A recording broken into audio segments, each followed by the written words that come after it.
Бүгінгі бағдарламада Төтенше жағдайлар министрлігі Қазақстан азаматтарына соңғы жер сілкіністерінен кейін сабыр сақтауды ұсынады. Полицейлер Ақтөбеде мектеп оқушыларын қырып саламыз деп қорқытқан күдіктіні тапты. Украинаның министрлер кабинеті Ресеймен кез келген көлік қатынасын 50 жылға тыйым салуды ұсынды. Қазақстан мен Евроодақ визалық режимді жеңілдету жұмыстарын жалғастыруда. Сіздермен апталық Юрта онлайн апта жаңалықтарына шолу. Студияда сіздермен мен Жандос Сейдалин. Каналға жазылыңыздар, пікір қалдыруды ұмытпаңыздар. Төтенше жағдайлар министрлігі Қазақстан азаматтарына соңғы жер сілкіністерінен кейін сабыр сақтауды ұсынады. Төтенше жағдайлар министрлігінің ресми сайтында 23 қаңтардан бастап Қазақстанда 1900-ға жуық жер асты дүмпулері тіркелгені, оның 11-ге жуығы байқалғанын хабарлады. Жер сілкінісінің зардаптары қанша уақытқа созылатынын нақты айту мүмкін емес. Алайда сейсмикалық белсенділік жақын арада қалыпты жағдайға оралады. Естеріңізге сала кетейік, жер сілкінісі кезіндегі қауіпсіздік шаралары. Ең бастысы үрейге салынбау. Егер сіз жоғары қабаттарда болсаңыз, терезелер мен жиһаздардан алыс есіктерге немесе негізгі қабырғалардың бұрыштарына жасырыныңыз. Жер асты дүмпулері кезінде үйде болсаңыз, баспалдақпен немесе лифтпен төмен түспеңіз. Олар тоқтағаннан кейін ғана сыртқа шығыңыз.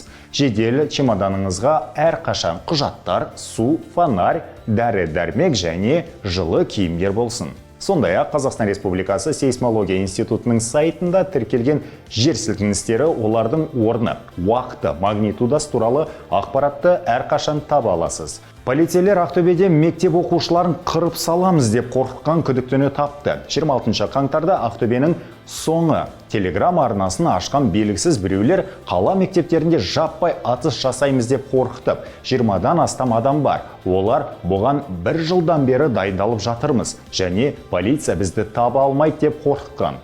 Ақпарат балалар мен олардың ата-аналарына тарап үрей тудырды.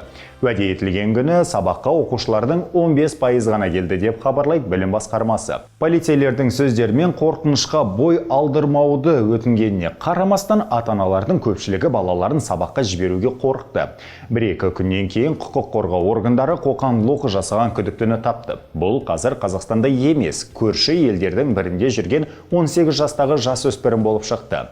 Енді осындай арналар телеграмда террорлық шабуылдар қаупімен пайда болады. 22 қаңтарда олар Саратов, кейінірек Махачкалада тазартуды ұйымдастыруға уәде берді. Жастарды лаңкестік әрекеттерге пайдаланудан алдын алу үшін олармен дұрыс идеологиялық жұмыс жүргізу қажет. Мәселен, саябақта 28 гвардияшы Панфиловшы Ленинград қоршауының алынуының 80 жылдығына орай Алматыда гүл шоқтарын қойды. 1941 жылы 8 қыркүйекте адамзат тарихындағы ең ұзақ блокадалардың бірі басталды. Ол 872 күнге созылды. Сол жылдары 1.200.000-ға жуық қазақстандық майданға аттанды. Майданда 600.000-нан астам қаза тапты. Ұлы отан соғысы әрбір қазақ отбасына әсер етті. Біз осындай даталарды құрметтеуіміз керек. Фашизмді талқандап, бүкіл әлемді құтқарған ардагерлерге тағзым етуіміз керек.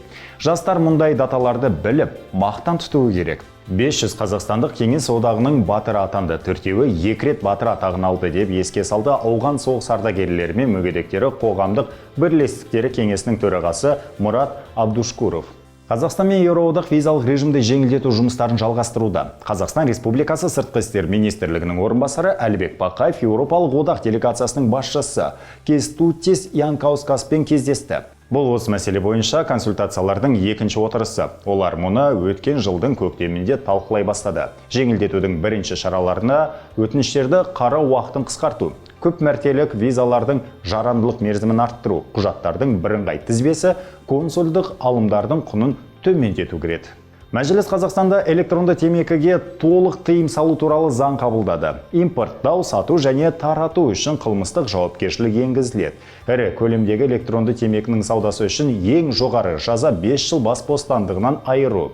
Мәжілістен кейін ұсынысты Сенат, одан кейін мемлекет басшысы мақұлдауы керек. Содан кейін ғана заң күшіне енеді. 2021 жылдан бастап Қазақстан электронды құрылғылардың әсіресе жастар арасында жаппай таралуына жол бермеуге тырысты. Желі қолданушылары бұл мәселе бойынша екіге бөлінді. Кейбіреулер уақыты келді деп жазады, ал басқалары толық тыйым салу сұр нарықтың кеңеюіне ғана әкеледі дейді. Ал Ресейде IT мамандардың стандарттарын өзгертті.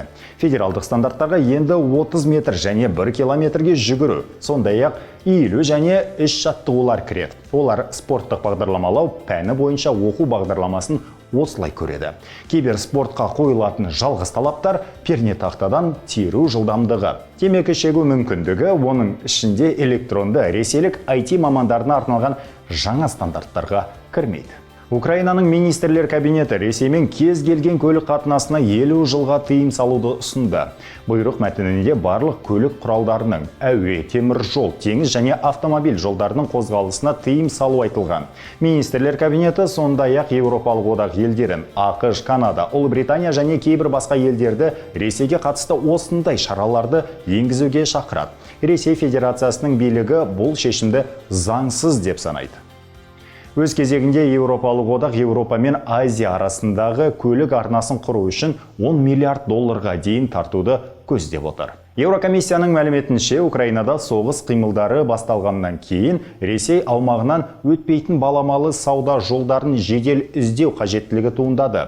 Еуроодақ елдері орталық Азияның орасан зор әлеуетін ескеру керек. Сол энергиямен қамтамасыз етуді, маңызды шикізатпен қамтамасыз етуде және Ресейге тәуелді емес жаңа көлік дәліздерінде ұсынылған, деп жазды Еуроодақ дипломатиясының басшысы Хосеп Боррелл өзінің ресми блогында. Оның сөзіне қарағанда, біз бұған дейін Қазақстанда дамуы талқыланған Транскаспий бағыты туралы да айтып отырмыз. Негізгі халықаралық жаңалықтарға көшейік. Халықаралық сот Газа тұрғындарын геноцидке ұшыратқаны үшін Израильге тағылған айыптар ақылға қонымды деңгейде дәлелденді деп шешті. Сот Израильге Газа секторындағы геноцидтің алдын алу үшін барлық шараларды қолдауға міндеттеді. Сондай-ақ сот Израильдің әрекетін геноцид конвенциясын бұзу деп тапты. Судья Джоан Донагью агрессор мемлекет үкім шыққаннан кейін 1 ай ішінде сот шешімін орындау үшін қабылданған шаралар туралы сотқа хабарлауға міндетті екенін айтты. Алайда Израиль премьер-министрі халықаралық соттың шешімін елдің өз аумағын қорғауды шектеу әрекеті деп санайтынын және елдің қарулы күштері толық жеңіске дейін күресетінін айтты. Айта кететін бір жайт, Израиль халықаралық соттың мүшесі емес және оның юрисдикциясын мойындамайды.